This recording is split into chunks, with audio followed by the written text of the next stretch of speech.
O Jornal do Meio-Dia está de volta e, após muita polêmica, o Ministério da Educação decidiu suspender o cronograma de implementação do novo ensino médio. É para falar sobre esse e outros assuntos, como a violência nas escolas, que está assustadora, não é? As ameaças. Está aqui, ao vivo, no Jornal do Meio-Dia, a secretária de Políticas Educacionais do Sintep de Mato Grosso, Guelda Andrade.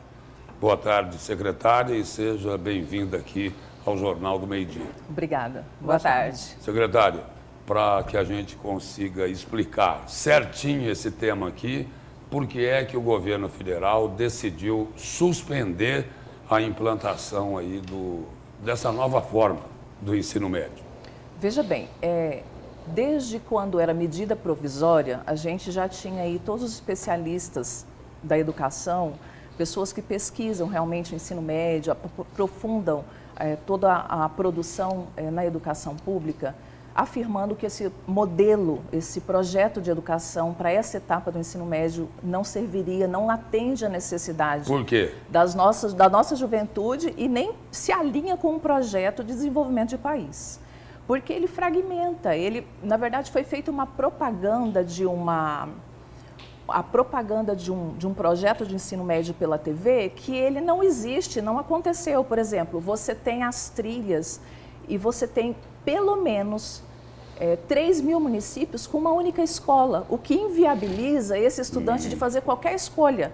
Na verdade, o sistema impõe para ele um formato e ele tem que seguir. Veja bem, tem organização curricular do ensino médio que está ensinando os meninos a fazerem brigadeiro. Brigadeiro eles já sabem fazer.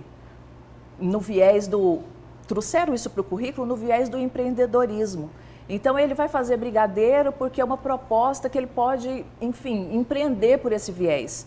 Brigadeiro ele já sabe fazer, nós precisamos de uma formação que vai fazer com que esse estudante saia dessa condição. É isso que nós queremos. Nós sabemos que nem todos vão para a universidade, mas ele precisa ter o direito de escolha. E nós queremos que ele, ou pelo menos um número significativo, uma parcela, até porque cada um tem um perfil e uma identidade, mas que ele possa fazer o curso superior, chegar até a universidade e, a partir disso, ele fazer a escolha da profissão que ele queira. E não que o sistema imponha uma condição de preparação de puramente mão de obra barata, porque quem está impondo essa organização curricular é o mercado. O mercado precisa de mão de obra barata. Então, muda-se a proposta educacional para atender a demanda de mercado. Secretária, ao longo dos anos, a gente observa que os índices e até estatisticamente falando, de várias avaliações internacionais, PISA, por exemplo, IDEB, o Brasil não avança, ao contrário de muitos outros países. E aí nós tivemos essa tentativa, aparentemente agora foi suspenso, como você estava explicando. E o que fazer de fato quando uma ínfima porcentagem dos alunos aprende de fato a ter um raciocínio matemático, a interpretar textos, coisas básicas, que qualquer trabalhador necessita ter? De que forma a gente muda isso? Porque a ideia do novo ensino médio, até onde a gente consegue se informar, era de aumentar a carga horária, escola integral, que o aluno pudesse optar por áreas de afinidade. Isso não seria algo interessante? O que aconteceu de fato? Veja bem, como eu disse, foi uma propaganda enganosa que nós tivemos. Quando você tem essa proposta de escola integral, de tempo integral, e outra, quando a gente defende enquanto sindicato, enquanto CNTE, enquanto Sintep, enquanto CNTE, a escola de tempo integral, não é mais do mesmo. Não é mais de português, mais de matemática, mais de história. Nós queremos uma escola de tempo integral onde nós podemos desenvolver todas as potencialidades desse ser humano. Que lá ele vai ter música, dança, teatro, esporte. E quando eu falo de esporte, eu não falo de uma única modalidade, eu falo de diferentes modalidades de esporte. É isso que nós queremos para o nosso estudante. O que está acontecendo? Com essa proposta que está sendo colocada, nós estamos aprofundando a vala da desigualdade. Nós estamos aprofundando, ampliando a exclusão desses estudantes da escola. Porque nessa faixa etária, o que acontece? Eles precisam fazer escolha para ajudar em casa, na família. Ou estudam ou trabalham. E o que acontece? Eles saem da escola. Porque é uma questão de sobrevivência. O que nós precisamos fazer para avançar nesse sentido? Nós precisamos de criar bolsa de estudo para esse estudante permanecer. Dentro disso que a senhora está colocando, secretária, a pergunta é a seguinte. Tem muito a ver com a visão política de um governo, o governo que saiu e o governo que entrou. É isso? Veja bem, correta essa análise ou não?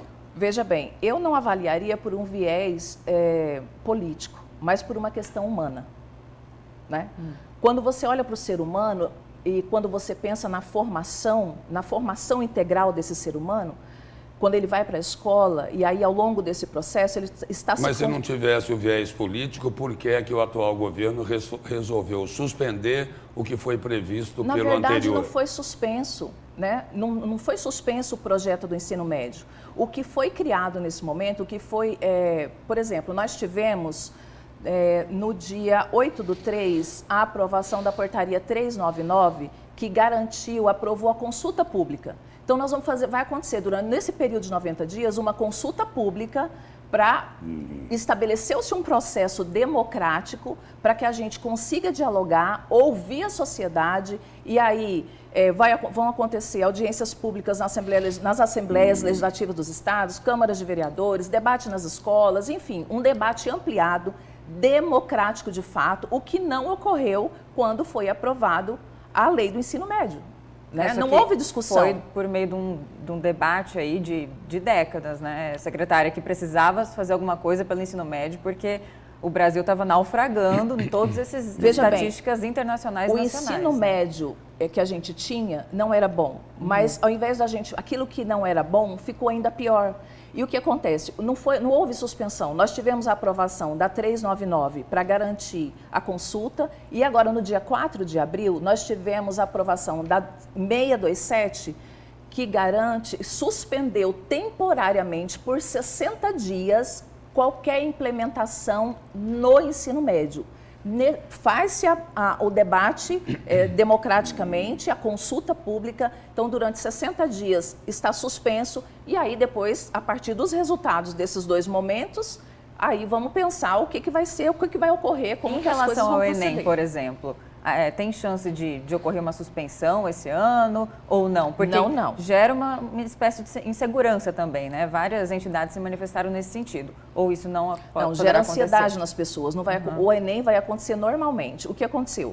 Essa que suspende as implementações, suspende a implementação também no Enem, com base nesse novo ensino médio. Certo. Então, assim, o Enem vai acontecer normalmente. Ele só não será implementado com base nessa nova proposta de ensino médio. Secretário, só isso. Um outro tema. Sim. Tem um assunto aí, um tema que assusta a sociedade brasileira, principalmente os pais e alunos, né? E os alunos. Estas ameaças contra as escolas aqui no Brasil. Eu vi uma informação hoje de que 400 escolas no país estão recebendo ameaças de ataques. Aqui em Mato Grosso também teve um caso aqui, me parece que em Poconé ontem.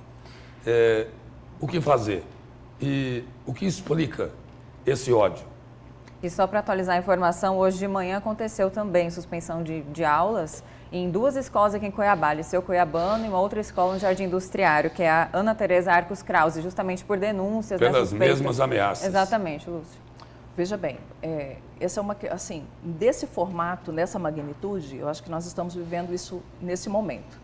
O governo federal já criou uma polícia específica para fazer investigação. Quando a gente vê essa coisa da violência, isso é caso de polícia, né? Então eles vão não estou defendendo aqui que a polícia vai para dentro da escola, isso é uma outra discussão, mas eles precisam investigar, porque nós não sabemos a fonte. Mas precisa garantir a segurança nas escolas. Com certeza. Independente desse instrumento.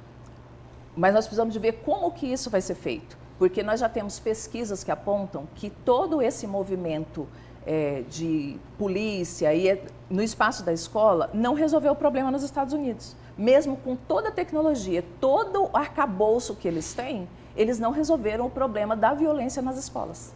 Entendeu? Mas pelo menos de uma forma preventiva, sim, né, nós precisamos criar um sistema de investigação. Né? Qual é a fonte? Da onde que isso vem? Por que as pessoas estão se movimentando dessa forma? Né? Então, acho que a gente precisa... Essa leitura não existe ainda. Nós temos nós tivemos aí 4 anos de governo que permitiu, que foi muito permissivo no sentido da violência, né?